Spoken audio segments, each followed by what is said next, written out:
रहे थे और लोगों से वीडियो के लिए 900 रुपए से लेकर 2000 रुपए तक वसूल रहे थे। जांच में यह दावा किया गया कि उन्होंने महाकुंभ में स्नान करती हुई महिलाओं के भी छिपकर कई वीडियो बनाया और उन्हें बेच दिया। उन तीनों आरोपियों के नाम प्रज्वल तेली, प्राज पाटिल और चंद्रप्रकाश भिंस बताए गए। आरोप लगा कि लातूर के रहने वाले प्रज्वल तेली ने 8 महीनों में वीडियो के जरिए 1 लाख रुपए कमाए, जबकि सांगली के रहने वाले प्राज पाटिल को भी इसमें शामिल बताया गया। वहीं प्रयागराज के रहने वाले चंद्रप्रकाश भिंस पर भी निजी वीडियो बेचने का आरोप लगाया गया। पुलिस के मुताबिक उन आरोपियों ने कई अंतर्राष्ट्रीय साइबर हैकरों की मदद से अस्पतालों के सीसीटीवी कैमरे हैक करने की बात कबूल कर ली। वहीं कुछ वीडियो में राजकोट के पायल मैटरनिटी हॉस्पिटल का कनेक्शन जुड़े होने का दावा किया गया। आरोप लगा कि वहां जांच कराने गई कई महिलाओं के वीडियो बेचे गए।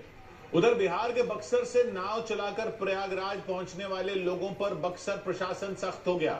बक्सर के डीएम ने चेतावनी दी कि अगर किसी ने नाव के जरिए बक्सर से प्रयागराज जाने की कोशिश की तो उस पर एक्शन ले लिया जाएगा। कुछ दिन पहले 7 दोस्तों का एक ग्रुप बिहार के बक्सर से नाव के जरिए प्रयागराज पहुंच गया था। उन्होंने नाव से पहुंचकर संगम में डुबकी लगाई थी। दावा किया गया कि उनके बाद कई और लोगों ने भी ऐसा करने की कोशिश की और माना जा रहा है कि इसी के बाद बक्सर प्रशासन इस पर सख्त हो गया। बक्सर के डीएम ने ऐलान कर दिया कि नाव के जरिए महाकुंभ जाने की कोशिश करने वालों पर एक्शन लिया जाएगा। किसी भी नाव से परिचालन पर जो है प्रयागराज की तरफ इतनी लंबी दूरी पर आवागमन के लिए रोक लगा दी गई है। यह हंगामा इसलिए मचा क्योंकि कुछ दिन पहले 7 दोस्तों का एक ग्रुप बक्सर से नाव के जरिए महाकुंभ में पहुंचा था। उन 7 लोगों ने बिहार के बक्सर में गंगा नदी में अपनी नाव उतार दी थी और फिर यूपी के वाराणसी होते हुए प्रयागराज तक का सफर तय किया था। मतलब वो 7 लोग संगम में स्नान करने के लिए गंगा नदी के जरिए ही प्रयागराज तक पहुंच गए थे। और उनकी इस कोशिश ने चर्चा तो खूब बटोरी, लेकिन एक चिंता भी खड़ी कर दी, क्योंकि आरोप लगाया गया कि उनके बाद कई और लोगों ने भी गंगा और यमुना से नाव के जरिए संगम तक पहुंचने की कोशिश की। जबकि प्रशासन ने बार बार हिदायत दी कि ऐसा करना खतरनाक साबित हो सकता है, क्योंकि एक तो ऐसा करने वाले लोग अपनी जान जोखिम में डालेंगे, दूसरा ये इससे ट्रैफिक की व्यवस्था भी बिगड़ सकती है। क्योंकि अगर लोगों के लिए गंगा और यमुना के जरिए संगम तक पहुंचने का रास्ता खोल दिया गया तो फिर तो कोई भी कहीं से भी संगम तक पहुंचने के लिए अपनी नाव लेकर निकल पड़ेगा। उत्तराखंड से निकलने वाली गंगा नदी उत्तर प्रदेश, बिहार और पश्चिम बंगाल से बहते हुए बंगाल की खाड़ी में जाकर समा जाती है। इसी तरह यमुना भी उत्तराखंड के बाद हरियाणा होते हुए फिर यूपी में भी आती है।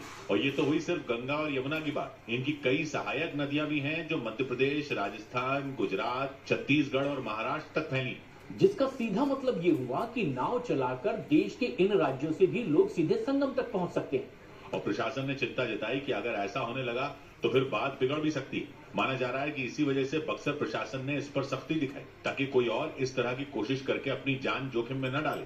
और प्रयागराज में चल रहे महाकुंभ में जाने के लिए देश के अलग अलग रेलवे स्टेशनों पर उमड़ी लोगों की भीड़ के बीच पटना जंक्शन पर भी श्रद्धालुओं के सैलाब ने कम होने का नाम नहीं लिया। वहां हालात इतने ज्यादा बिगड़ गए कि मगध एक्सप्रेस के एसी डिब्बों में सफर कर रहे कई यात्री ट्रेन से उतरने को मजबूर हो गए। उन्होंने भीड़ के बीच एसी नहीं चलने और दम घुटने की शिकायत की।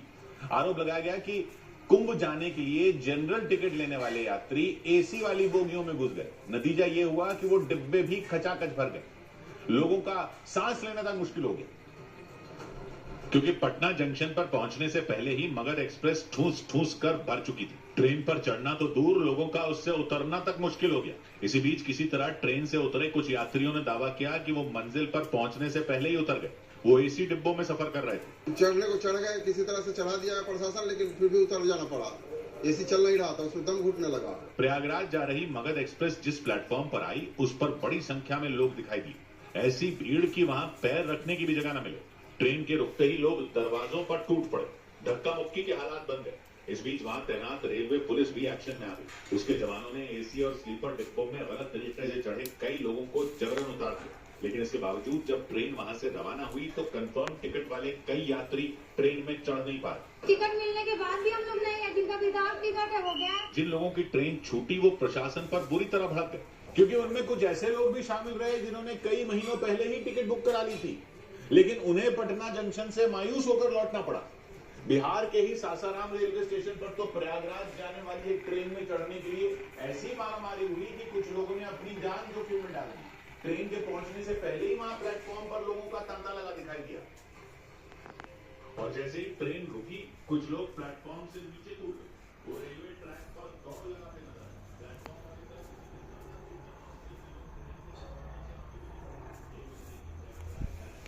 पकड़ने के लिए के दरवाजों से ट्रेन में चढ़ गए। वो लोग इस बात से भी नहीं डरे कि अगर बराबर वाले ट्रैक पर कोई ट्रेन आई तो उनकी जान खतरे में पड़ सकती है। हालांकि रेलवे पुलिस लोगों से लगातार अपील करती रही कि वो अपना आपा न खोएं। लोगों की ऐसी ही भीड़ बिहार के कटिहार रेलवे स्टेशन पर थी, इसलिए वहां लोगों की मदद के लिए पुलिस के साथ साथ नागरिक सुरक्षा धुला रहे जी बैगन। चलो ठीक है। और सब्जी प्याज आज कहाँ रख दई, भर दई सब्जी भर दई। चलो अच्छा। पिट्टू अच्छी बनाई है, पतली रोटी है। कई लोग तो एक दरवाजे के बीच में मौजूद खिड़की से ही अंदर दाखिल हो गए, क्योंकि उस खिड़की में लगे शीशे को पहले ही तोड़ दिया गया था। और उस छोटी सी जगह में घुसकर आदमी नहीं बल्कि कई महिलाएं भी ट्रेन में चढ़ गई। जो नहीं चढ़ पाए उन्होंने अपना गुस्सा प्रशासन पर निकाला। हालांकि प्रयागराज जाने वाली ट्रेनों के दरवाजे अंदर से बंद किए जाने का ये कोई पहला मामला नहीं रहा। कई बार देखा जा चुका है कि भीड़ बढ़ने पर ट्रेन में सवार यात्री दरवाजों को खोलते ही नहीं। इसी तरह की घटना उत्तर प्रदेश के झांसी से भी सामने आई। वहां ट्रेन के दरवाजे न खोले जाने से नाराज एक लड़का दरवाजे को पकड़कर लटक गया और प्लेटफॉर्म से ट्रेन के चलने पर भी उसने दरवाजे को नहीं छोड़ा। ऐसे जाना पड़ेगा इस कुंभ में, सब लोग, कोई जनता खोल नहीं रही है।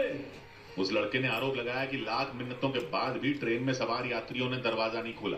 उसे दरवाजे पर लटका देख रेलवे पुलिस के एक जवान ने उतारने की कोशिश की, लेकिन वो लड़का जिद पर अड़ गया। 2 दिन तो नहीं खा रहा हूँ, क्या करूँ मैं? आप बताइए कहाँ जाऊँ सर? आप बताइए कौन सा ट्रेन में जान जाएगा। चलती ट्रेन के दरवाजे से लटके उस लड़के को गिरने का भी खौफ नहीं रहा। हालांकि कुछ दूर जाने पर उसे टिकटों की जांच करने वाले एक टीटीई ने प्लेटफॉर्म पर खींच लिया, लेकिन ट्रेन न मिलने से नाराज वो लड़का देखिए हालत करता रहा। तुम्हारी झांसी की, झांसी की है रानी लक्ष्मीबाई, नाम भी इनका रानी है। देख लो, हंस रही है अपने न्यूज देख के। अतिरिक्त बसें शुरू कर दी। 26 फरवरी को महाशिवरात्रि के दिन महाकुंभ खत्म हो जाएगा। तो ये तो है कि योगी जी बहुत अच्छा काम कर रहे हैं, 90%। पहले ही वहाँ श्रद्धालु योगी नेक्स्ट पीएम बनेंगे भाई, इसमें कोई शक और नहीं। इसीलिए यूपी रोडवेज ने योगी जैसा प्रधानमंत्री चाहिए। यूपी रोडवेज के मुताबिक महाकुंभ के आखिरी हफ्ते में प्रयागराज में फिर से भीड़ बढ़ गई। वहां बड़ी तादाद में श्रद्धालुओं का पहुंचना शुरू हो गया। ऐसे में यूपी रोडवेज ने 20 फरवरी से 28 फरवरी तक 1200 अतिरिक्त बसें चला दी। वाह, थैंक यू, ज्यादा बसें Purvanchal thank you, God bless Yogi ji, सबसे ज्यादा आपको बार बार धन्यवाद। जताया गया। ऐसा होना चाहिए योगी जी जैसा। महाशिवरात्रि के दिन खत्म हो जाएगा। वाह वाह, उस दिन वहां आखिरी स्नान किया जाएगा।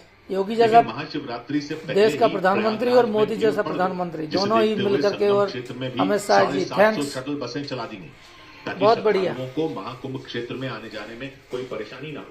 हम तो भैया मिर्चा को अचार डाल रहे, 300 किलोमीटर के दायरे ये नींबू ले आए, मिर्चा को अचार बढ़िया डाल कर, जो लहसुन और जो अदरक भी डालेंगे, अदरक जरूरी है। रामगढ़ से झकझोर देने वाली एक खबर सामने आई। वहां अखिलेश कुमार नाम के एक आदमी पर आरोप लगा कि वो अपनी बीमार मां को अकेले घर में बंद कर महाकुंभ में स्नान करने प्रयागराज बताओ, चले गए। ये भी महाकुंभ को के साथ वो अपने सास ससुर को भी महाकुंभ ले गए और आरोप लगाया गया कि बीमार होने की वजह से उन्होंने अपनी मां को घर में अकेला छोड़ दिया। बताओ, ऐसे ऐसे लोग भी वजह से संजू देवी इन्हें कुंभ को का फल मिलने, तड़पती रही। उनके हाथों और पैरों पर चलने के जख्म भी नजर आए। वो ठीक तरह से खड़ी तक नहीं हो पाई। इसके बावजूद अखिलेश बीवी, बच्चों और अपने सास ससुर को लेकर महाकुंभ चले गए। बताओ, इन्हें मोक्ष प्राप्त संजू करना है। देवी के रोने की आवाज सुनकर उनकी बेटी को खबर दी। माँ का ये स्थिति ऐसा है, वो आपको पता नहीं था? तो कुछ नहीं, बोलो बोलो बोलो। एक बार आए तो उस टाइम तो घुसने नहीं देते। तो पैर जो जला है और हाथ में जो जख्म है वो कोई पता नहीं है। लोगों को हिला देने वाला ये मामला रामगढ़ जिले के सुभाष नगर से सामने आया। जानकारी के मुताबिक संजू देवी के पति सरकारी नौकरी करते थे और उनकी मौत के बाद उनकी जगह उनके बेटे अखिलेश को नौकरी मिली थी।